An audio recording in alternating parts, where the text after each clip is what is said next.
বাড়ি থেকে ডেকে নিয়ে মাথায় গুলি করে খুন করা হলো এক সিপিআইএম কর্মীকে। মঙ্গলবার রাতের এই ঘটনাকে কেন্দ্র করে ব্যাপক উত্তেজনা ও চাঞ্চল্য ছড়িয়েছে উত্তর দিনাজপুর জেলার ডালখোলা থানার সূর্যাপুর গ্রামের হাসান এলাকায়।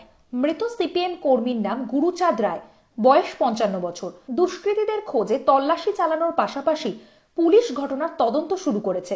মৃতদেহ ময়না তদন্তের জন্য রায়গঞ্জ গভর্নমেন্ট মেডিকেল কলেজ হাসপাতালে পাঠানো হয়েছে। সিপিআইএম কর্মী খুনের ঘটনায় দুষ্কৃতীদের দ্রুত গ্রেপ্তারের দাবি তুলেছে সিপিএম নেতৃত্বরা।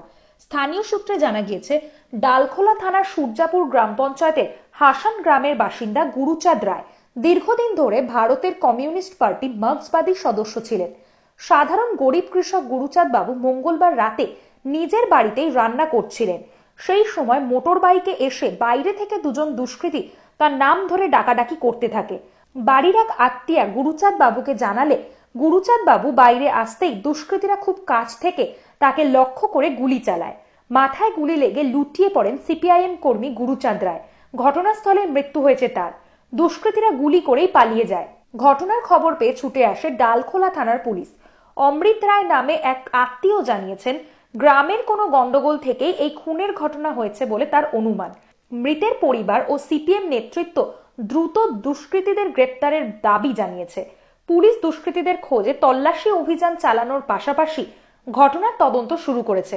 মৃতদেহ ময়নাতদন্তের জন্য ইসলামপুর মহকুমা হাসপাতালে পুলিশ মর্গে পাঠালেও সেখানে ভিডিওগ্রাফি পোস্টমর্টেমের ব্যবস্থা না থাকায় মৃতদেহটি রায়গঞ্জ গভর্নমেন্ট মেডিকেল কলেজ হাসপাতালে পাঠানো হয়েছে।